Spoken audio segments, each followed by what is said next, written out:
When people of the pre-war world thought of the vaults, they imagined shelters, sanctuaries beneath the earth, built to preserve their families from nuclear fire. Vault-Tec advertisements promised peace of mind, life everlasting under the guardianship of steel doors and self-sustaining ecosystems. But Vault 87 was never built as a shelter. Its thick walls and isolated corridors were not meant to keep humanity alive. They were meant to hold it down, while the knives of science carved it open. Vault 87 sits buried in the mountains west of what was once Washington, D.C., its great steel entry door twisted and ruined by a direct nuclear impact during the Great War. Radiation floods its surface entrance, saturating the collapsed hallways with lethal doses. The outer tunnel is a death trap, making conventional access impossible.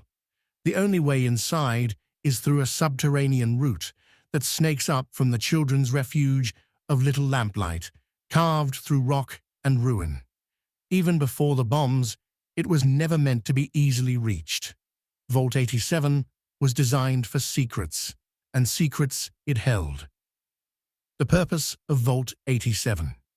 In the official records filed with the U.S. government, Vault 87 was to serve as a standard control vault. Population stabilization, resource management, and long-term survival. But Vault-Tec's public mask always hid darker ambitions.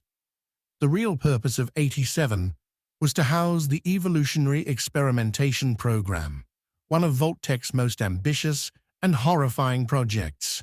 The goal was nothing less than the forced transformation of humanity itself. Deep within its laboratories, the scientists of Vault 87 were tasked with testing FEV, the forced evolutionary virus. First developed at the West-Tec research facility on the West Coast, FEV was meant to reshape the human genome, erasing weakness and elevating mankind into a new form. Vault 87 would carry this forward in secrecy, far from public eyes, using its own population as unwilling test subjects. For most of its residents, Vault 87 appeared to function like any other. Families settled in their quarters, hydroponic gardens fed the population, the overseer enforced order through security and routine. But beneath their feet, in wings few were allowed to enter, men and women in sterile white coats prepared to unleash hell. The first trials. The initial phase of experimentation began only weeks after the vault was sealed in 2077. Scientists selected test subjects under the guise of medical quarantine or special duty assignments. They were told nothing of the true purpose. Subjects were placed into isolation chambers and exposed to the FEV in aerosolized form. Within hours, the virus began rewriting them. At first, results seemed promising. Muscle mass increased, skin thickened, metabolic rates soared, but within days, cognition began to unravel. Victims grew erratic, paranoid, violent. Their speech broke down into guttural snarls. Many perished in agony as their bodies rejected the virus. A few survived, but survival brought only mutation. Terminal log Dr. Klein, EEP Division. Subject B112 demonstrated exceptional growth in musculature within 72 hours of exposure. Unfortunately, neurological response is collapsing. Subject no longer recognizes handlers. Communication reduced to single-syllable grunts. Aggression is escalating. Recommend termination before further incident. Dozens were lost in those first weeks. The medical staff kept meticulous records, but Overseer Wayne Merrick ordered deaths recorded under vague categories, unexplained or undefined. Families who asked questions received only form letters, platitudes, and silence. As the numbers grew, the lies became harder to sustain. Overseer Merrick's hand. Wayne Merrick, Overseer of Vault 87, was no passive bureaucrat. He was hand-picked for his willingness to protect the experiment above all else. Under his direction, the medical and security teams worked together to suppress dissent, erase evidence, and funnel more subjects into the labs. His office terminals carried curt, chilling directives. Overseer's personal log, December 17th, 77. There has been concern among staff regarding the number of undefined deaths reported this quarter. Let me remind everyone, our mission is survival of the species, not the individual. History will remember us not for who we lost, but for what we created. The work continues. Objections will be noted, but they will not change the course of this vault. Merrick's reign left no doubt. The vault was a machine for experimentation, and every resident inside was raw material. Security enforced compliance with ruthless efficiency. Whispers of rebellion or escape were crushed, and still the experiments continued. Progress and failure. By 2078, the scientists had refined their methods. They adjusted viral doses, experimented with different delivery mechanisms, and attempted to stabilize the mutations. A few subjects survived longer without catastrophic mental collapse. Their bodies swelled with unnatural strength. Skin toughened to a leathery armor. They were stronger, faster, more durable than any baseline human. But intelligence was another matter. No matter the adjustments, subjects lost higher reasoning, logic fragmented, memory decayed, and language dissolved. What remained were towering brutes with only echoes of humanity. Terminal log, Dr. Selman, EEP Division. We've made progress with Batch 5. Physical augmentation is stable, and subjects demonstrate resilience to radiation and toxins. However, neural degradation persists. IQ scores drop precipitously after 10 days, followed by aggression. It seems the virus perfects the body at the cost of the mind. Merrick insists this is acceptable. I disagree. For dissenting voices, there was no refuge.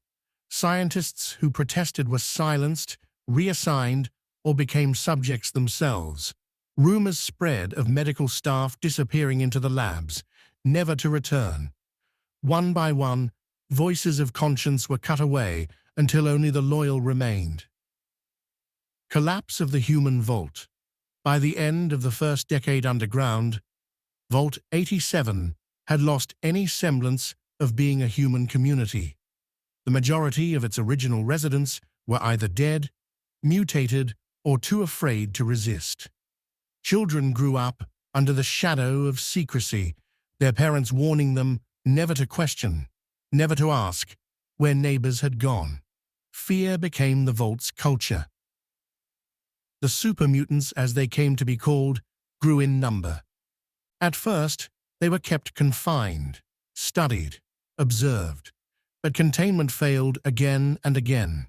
Aggressive subjects broke through barriers. Security forces were mauled. Labs flooded with blood. Eventually, Merrick sanctioned turning parts of the Vault over to the mutants themselves, using them as both subjects and enforcers.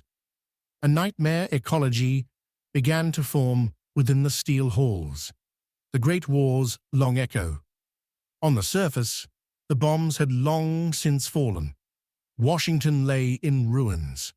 Decades passed, and radiation levels outside ebbed and flowed, but the vault remained sealed. The entry door, twisted and saturated with radiation from the direct hit, was unusable. Vault 87 had become a prison with no exit. Its population dwindled, but its monstrous offspring grew. Overseer's final log, 2092. We cannot control them. The mutants breed among themselves, and every attempt at sterilization has failed.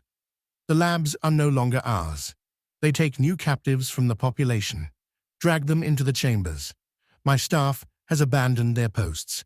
I remain because I must. Vault-Tec demanded results. Well, they have them. God help us all. After Merrick's death, whatever semblance of order remained dissolved. The mutants inherited the vault, patrolling its corridors, dragging the few survivors into experiments of their own. Generations later, their descendants still infest the ruins, clinging to the laboratories like a hive to its queen. The Wasteland discovers Vault-87. By the time of the Capital Wasteland, in 2277, Vault-87 was a grave. Its laboratories were husks littered with bones and shattered equipment. Terminals still flickered with fragments of data, their green text whispering from across the centuries. The air reeked of radiation, rot, and chemical residue. Yet the super mutants endured, thriving in the twisted womb that birthed them. Captured wastelanders were brought inside, forced into new FEV exposures. Few emerged unchanged. Those who resisted were slaughtered.